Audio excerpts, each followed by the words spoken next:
What's up, guys? It's Shake Up Whitesides, and you're watching Favorites on Live in Limbo. I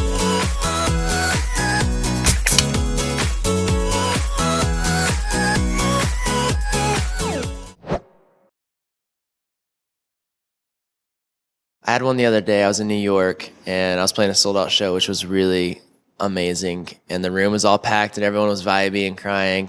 And it was really nice because the stage was lower. Because a lot of the times the stage is a little bit higher, and there's like a barricade. But I was able to kind of kneel down and like interact with the fans in front of me, like face to face, which was really special. So that's one of my favorites on this tour specifically. Very emotional, honestly. It's interesting being in the studio. You're like all alone, and it does get emotional, but it's like hard to kind of get the energy. And then when you finally like are able to sing those songs to like actual people, it's just like a life-changing experience. And to see the real emotions like coming back to you, it makes it like so worth it. It's such an awesome feeling.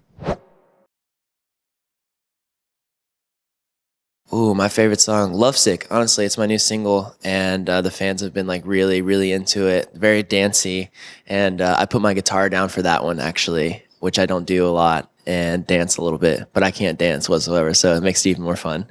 Honestly, it's really special because, although I can write a song about a very personal experience in my life, a lot of the times fans can take other personal experiences that they've gone through that are completely different, but they still connects through a song. And I think that's really special, just being able to, like I said before, just being in the studio and experiencing that emotionally, and then being able to have your finished product and go out. And especially on this tour, I'm playing some new songs and stuff. So it's really special. It's just being able to share that with that emotional experience with the fans and not being all alone in a vocal booth. Oh, my favorite part of touring. I love traveling. I've always loved traveling. When I was a kid, we really couldn't like afford to travel. So it's really nice now that I get to do music and travel, which is like my two favorite things in the entire world. And I'm not much of an explorer. Like I don't like on my off days, I'd rather just kind of lay around and sleep, but I just love being in different places. And I enjoy meeting new people, which I get to do all the time.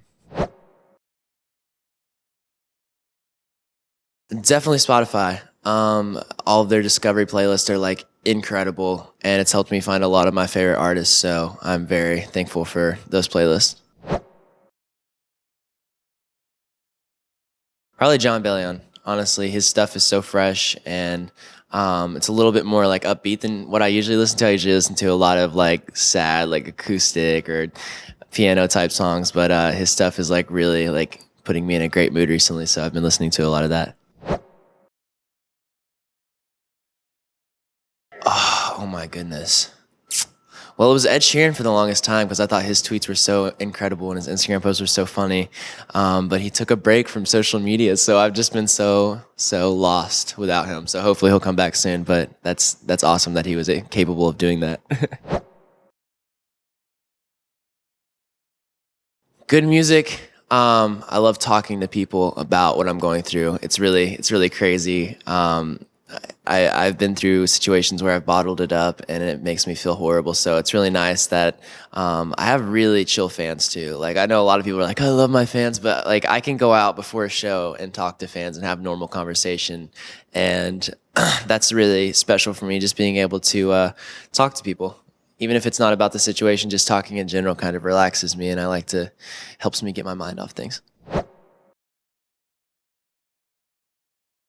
Honestly, that everything happens for a reason. I know it's a very cliche term, but it it is so true because I've gone through so much in like these past like 3 years.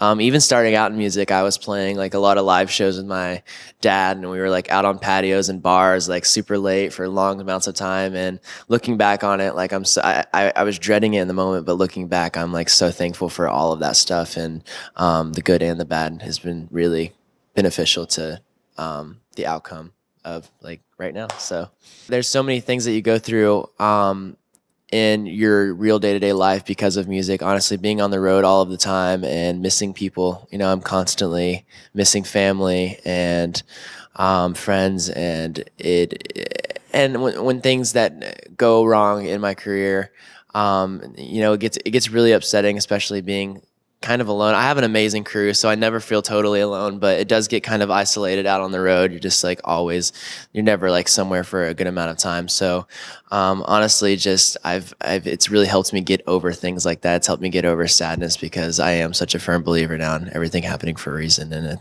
it's really helped me. Oh my goodness. I mean, I just bought a McPherson guitar, which is a Nashville guitar company and I've always wanted one. I've literally been tweeting about wanting one for like 4 years now. So I finally got one like a couple months ago. So that's definitely my baby. Honestly, it's just such an incredible live sounding guitar. I've played a lot of guitars on stage, but this one just like I feel so comfortable with it. It's so light and it has like such a fat sound. So honestly, just it's such a great live instrument. So I really thoroughly enjoy it. Oh my gosh.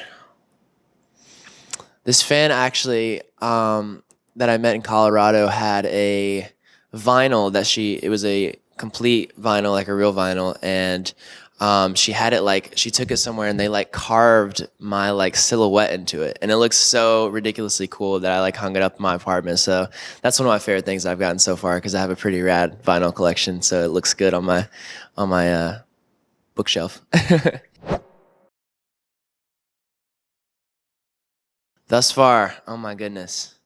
Probably releasing my first body of work, original music. It was like a very nerve-wracking moment going from doing covers for the longest time and everyone knew me from my covers and kind of the reaction that I got from that and how much everyone really enjoyed it. And then also going out on tour after that. I went over to Europe where the language barrier is very intense in a lot of places, and just being able to hear all of those songs sang word for word was just like a really special thing for me. So honestly, releasing my first EP and then touring Europe was like one of my favorite accomplishments so far. Surprisingly, no. And I think it's because I was working with really awesome people, and I'd always really enjoyed writing, but I never did it for real until I like went to Nashville, and Nashville is such a cultural like songwriting community. So I feel like that really helped me like get past that curb. Oh my goodness.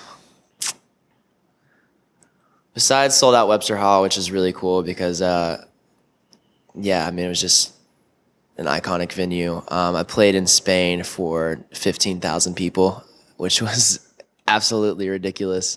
I blew my voice like halfway through the performance because I was just having such a good time. But yeah, that was pretty phenomenal.